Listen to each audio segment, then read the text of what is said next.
Good morning po, mga minamahal. Muli, ito ang inyong abang lingkod, Pastor Absalom Labadon Jr., na isinugo po ng Diyos upang ipangaral ang Ebanghelyo ni San Juan. Sa umagang ito ay nagpapasalamat tayo sa Panginoong Diyos na muli binigyan tayo ng magandang kalusugan at ginising niya tayo sa umagang ito. Nawa kayo rin po ay nasa magandang kalusugan at palaging busog sa biyaya ng Panginoon. Sa lahat ng mga bagay, ang kalulatian, all glory to God Almighty in Jesus' name. Amen. So dito mga minamahal, Juan 5, versikulo 31 hanggang 40 ang ating ipaglingkod sa umagang ito. Akin pong babasahin ang pangangaral ni Jesucristo ayon sa Ebanghelyo ni San Juan, Kapitulo 5, versikulo 31 hanggang 40. Kung ako'y nagpapatutuo sa aking sarili, ang patutuo ko ay hindi katotohanan. Iba ang nagpatutuo sa akin at talastas ko na ang patutuong sinasaksi niya sa akin ay totoo. Kayo'y nangagsugo kay Juan at siya'y nagpatutuo sa katotohanan. Datapwat ang patutuo ay hindi mula sa tao. Gayon may sinasabi ko ang mga bagay na ito upang kayo'y mangaligtas. Siya ang ilawang nagniningas at lumiliwanag at iniibig ninyong kayo'y mga katuwang sumandali sa kanyang liwanag. Datapwat ang aking pagpapatutuo ay lalong dakila kaysa kay Juan, sapagkat ang mga gawang ibinibigay sa akin ng aking Ama upang ganapin ang gayon ding mga gawa na aking ginagawa ay nagpapatutuo tungkol sa akin, na ako'y sinugo ng Ama. At ang Ama na nagsugo sa akin ay siyang nagpatutuo tungkol sa akin. Kailanmay hindi ninyo narinig ang kanyang tinig, ni hindi man ninyo nakita ang kanyang anyo. At kayo'y walang salita niya na nanatili sa inyo sapagkat hindi kayo nagsisampalataya sa kanyang sinugo. Saliksikin ninyo ang mga kasulatan sapagkat iniisip ninyo na sa mga yaon ay mayroon kayong buhay na walang hanggan. At ang mga ito'y siyang nangagpatutuo tungkol sa akin. At ayaw kayong magsilapit sa akin upang kayo'y magkaroon ng buhay. So dito mga minamahal, ang kaharap ng Panginoong Hesus, panahon ito ng 1st century, unang siglo, more or less, 30 AD.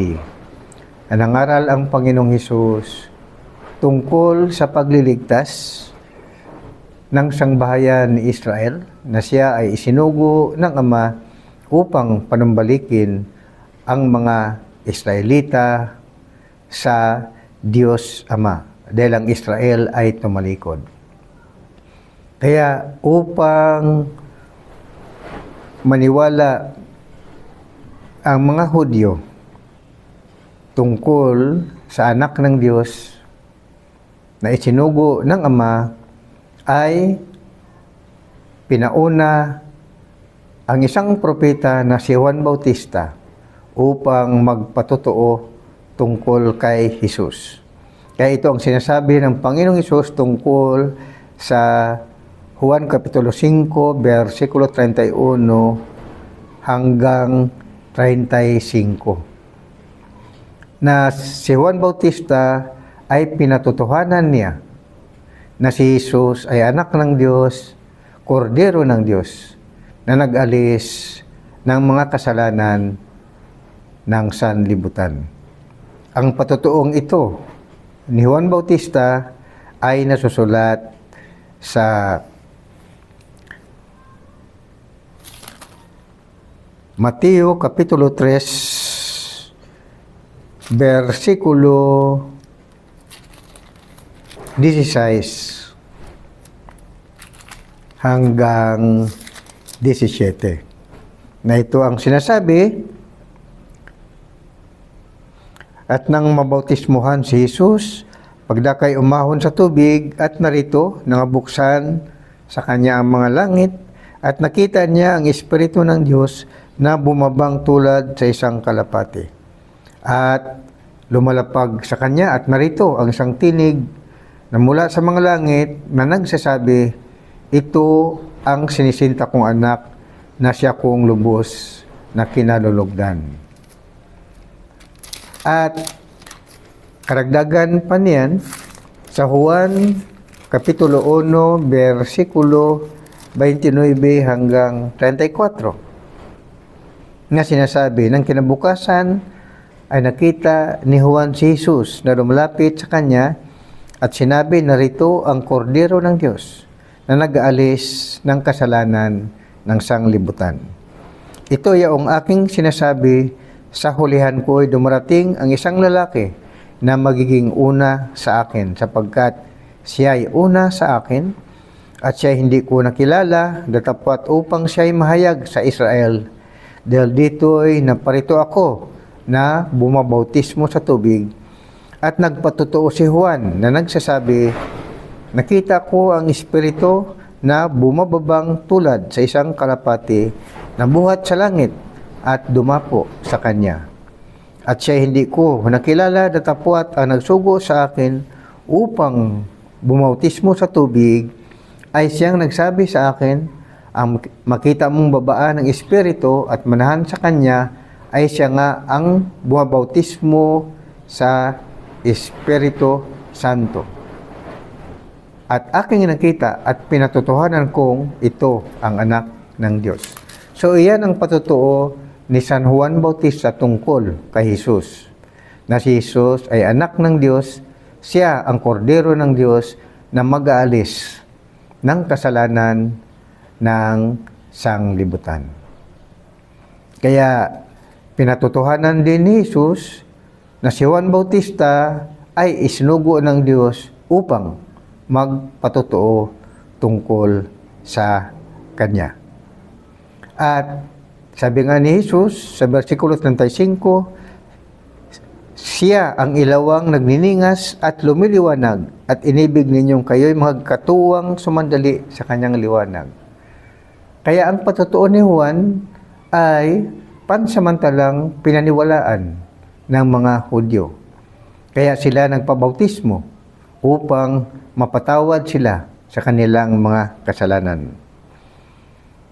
Datapwat, sabi ni Jesucristo sa versikulo 36, ang aking pagpatotoo ay lalong dakila kaysa kay Juan, sapagkat ang mga gawang ibinigay sa akin ng aking Ama upang ganapin ang gayon ding mga gawa na aking ginagawa ay magpatotoo tungkol sa akin na ako'y sinugo ng Ama.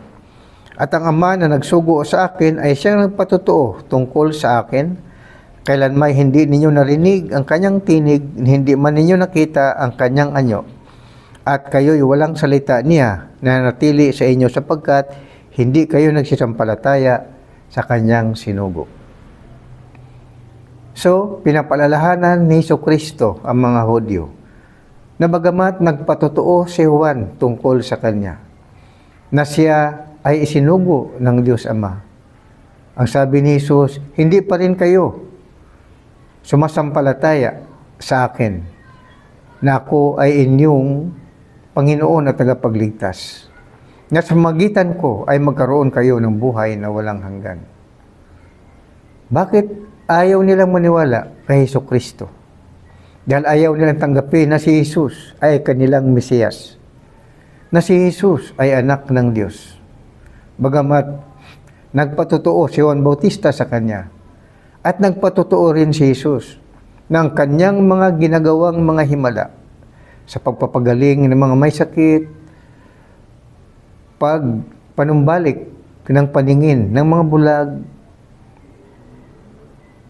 pagpanumbalik ng paglalakad ng mga pilay, pagpanumbalik ng paningin ng mga bulag, pandinig ng mga bingi, pagpanumbalik ng pagsalita ng mga pipi, pagpagaling ng lahat ng mga may sakit, hindi pa rin naniwala na siya ay anak ng Diyos na isinugo ng Ama upang sila'y iligtas sa kapahamakan. Kaya ang sabi ni Jesus sa versikulo 38, at kayo'y walang salita niya na nanatili sa inyo, sapagkat hindi kayo nagsisampalataya sa kanyang sinugo. Ayaw tanggapin ng mga Israelita na si Jesucristo ay isinugo ng Ama upang sila'y papanumbalikin sa Diyos. Dahil sila nga ay tumalikod at sagana sa kanila ang pagkakasala. Mahal ng Diyos ang sambahayan ni Israel dahil ipinangako ng Diyos na ang binhi ni Abraham, Isaac at Jacob ay magkaroon ng kasaganaan. Hindi lamang sa lupang pangako na ibigay sa kanila ang lupain ng Kanaan. At ito'y nangyari. Kanilang natanggap ang mana ng lupang pangako. Ngunit iba ang lupang pangako dito sa lupa dahil pansamantala lamang. Ibig ng Diyos na bigyan ng buhay na walang hanggan ang buong Israel. Hindi narito sa kalupaan, kung hindi doon sa sangkalangitan. Kaya sabi ni Jesucristo sa versikulo 38 hanggang 40, at kayo'y walang salita niya na natili sa inyo sapagkat hindi kayo nagsisampalataya sa kanyang sinugo. Ayaw nilang sampalatayanan si Jesus na anak ng Diyos, na isinugo ng Ama upang sila'y iligtas. At sa versikulo 39, kaya sinabi ni Jesus, saliksikin ninyo ang mga kasulatan, sapagkat iniisip ninyo na sa mga yaon ay mayroon kayong buhay na walang hanggan. At ang mga ito'y siyang nangagpatutuo tungkol sa akin, at ayaw kayong magsilapit sa akin upang kayo magkaroon ng buhay. Kaya panay ang pakiusap ni Jesus na siya ay sampalatayanan dahil dala niya ang kaloob ng Diyos Ama na ibigay ang buhay na walang hanggan sa buong Israel kung sampalatayanan nila ang pangalan ni Jesus bilang anak ng Diyos. Na sa pamagitan ng pangalan ni Jesus, ayon sa Ebanghelyo ni San Juan, Kapitulo 1, versikulo 12,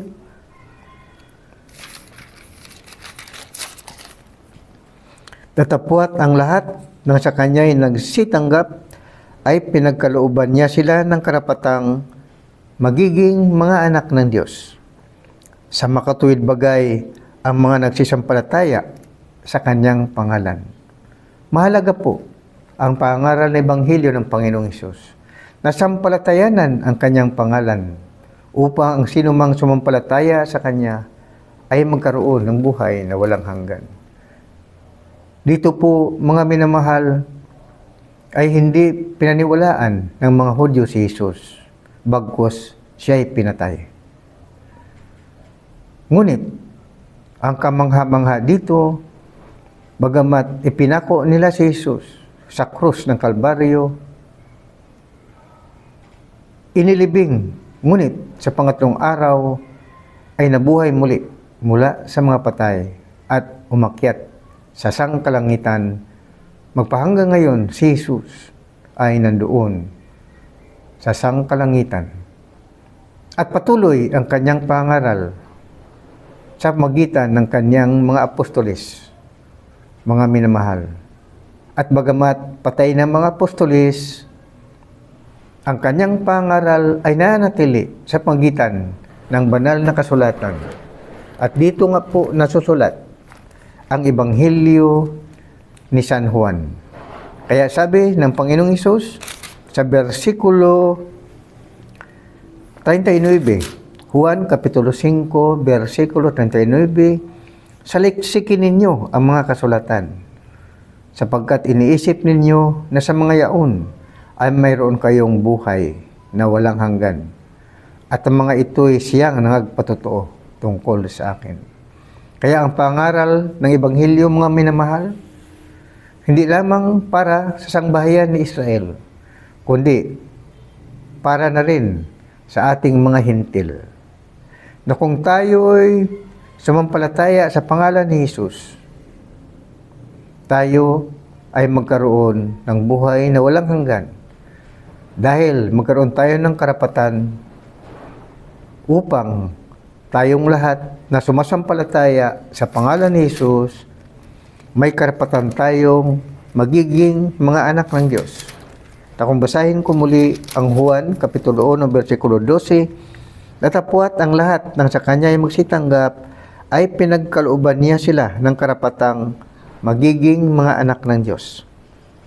Sa makatuwid bagay, ang mga nagsisampalataya sa kanyang pangalan. Gaano kahalaga? Bakit dapat sampalatayanan ang pangalan ni Jesus? Ibig sabihin ng sampalatayanan ang pangalan ni Jesus ay kailangan kilalanin at tanggapin na ang pangalan ni Jesus ay pangalan ng Diyos Ama na walang hanggan. Kaya nga, ang buhay na walang hanggan ay nasa kay Jesus dahil ang kanyang pangalan ay Ama na walang hanggan. Yan po ay kaganapan ng hula na ipinangaral ni Propeta Isaias sa Isaias Kapitulo 9, versikulo 6. Sapagkat sa atin ay ipinanganak ang isang bata, sa atin ay binigay ang isang anak na lalaki, at ang pamamahala ay maatang sa kanyang balikat, at ang kanyang pangalan. Anong pangalan ng bata? Jesus. Si Jesus, na siyang pangalan ng bata, ay tatawaging kamangha-mangha, tagapayo, mga pangyarihang Diyos, walang hanggang Ama, Pangulo ng Kapayapaan. Kilalanin ang pangalan ni Jesus, Ama na walang hanggan. Kilalanin ang pangalan ni Jesus, Diyos na makapangyarihan. So, ang Diyos na makapangyarihan ay si Jesus. Ang Ama na walang hanggan ay si Jesus. Yan po ang tatawaging Diyos at Ama na walang hanggan, ang pangalan ni Jesus. Dahil ang pangalan ni Jesus ay pangalan ng Ama. So sa pangalan, ang pangalan ni Jesus, siya ay Diyos. Ngunit sa katawang tao, si Jesus ay hindi Diyos. Dahil ang Diyos ay hindi tao, ang Diyos ay Espiritu, walang laman at buto. Yan ang kababalaghan, mga minamahal. Kaya nga, ang sabi ng Isaiah 9:6, ang pangalan ni Jesus ay kamangha-mangha. Bakit? Bagamat siya ay tao, ang kanyang pangalan ay tawaging Ama na walang hanggan. Ang pangalan ni Jesus ay tawaging Diyos na makapangyarihan. Bakit? Dahil ang patutuo ni Juan ay bumaba ang Diyos Ama na siyang Espiritu Santo at tumira sa katawan ni Jesucristo. Kaya si Jesus ay nagiging Panginoon at Kristo. Kaya ang pangalan ni Jesus nagiging Ama na walang hanggan dahil ang Diyos Ama na siyang Espiritu Santo ay nanahan sa katawang tao ni Jesucristo. Kaya ang tunay na Diyos ay ang Ama na ang pangalan Jesus. Ngunit ang katawang tao ng anak ng Diyos, ng pangalan ni Jesus, hindi Diyos, kundi anak ng Diyos. At ang pangalan ng anak ng Diyos na Jesus, yan po ay tawaging Diyos at tawaging Ama. At kung ikaw ay sumampalataya, na maniwala ka na ang pangalan ni Jesus ay Ama na walang hanggan, ikaw ay magiging anak ng Diyos. Yan po ang misteryo ng Diyos. Sa katauhan ni Jesus, upang malalaman mo na si Jesus sa katawang tao ay hindi Diyos. Ngunit dahil nanahan sa Kanya ang Espiritu Santo na siyang Diyos Ama, si Jesus, ang Kanyang pangalan ay tawaging Diyos. Emmanuel, God with us. Kaya dito, mga minamahal, kaya ayaw maniwala na mga Israelita na si Jesus ay anak ng Diyos. Dahil si Jesus ay anak ni Maria at ni Jose. Karpintero si Jose. Ang pagkilala nila kay Jesus, tao, katulad natin. Ngunit hindi ipinahayag sa kanila ang lihim ng Diyos. Na ang Diyos Ama na siyang Espiritu Santo ay tumahan sa katawan ni Jesus. Kaya nga, sabi ni Jesus, ang Ama ay sumasa akin at ako ay sumasa Ama. Ngunit, ayaw paniwalaan ng mga Israelita na ang Diyos Ama ay nanahan sa katawan ni Jesus upang ang katawan ni Jesus ay magiging templo ng Diyos. Ang katawan ni Jesus ay magiging kordero ng Diyos. Ang katawan ni Jesus ay nagiging katawan ng Diyos. So, sa katawang tao, si Jesus ay larawan ng Diyos na hindi nakikita. Iyon ang hindi nalaman ng mga Israelita. Ito ang ibig iparating sa inyo mga minamahal, ang Ebanghelyo ni Juan, upang makilala ninyo ang pagka-Diyos ng Panginoong Jesucristo. Si Jesus ay dapat kilalanin, sampalatayanan ninyo ang kanyang pangalan na si Jesus ay Diyos Ama na walang hanggan. Kung iyong tanggapin na si Jesus ay iyong Diyos Ama, ikaw ay magkaroon ng karapatan na magiging anak ng Diyos at magkaroon ka ng buhay na walang hanggan. Magandang umaga po sa inyong lahat. Ito ang inyong abang lingkod, Pastor Absalon Rabadon Jr. God bless us all. Praise God. Hallelujah. Amen and amen.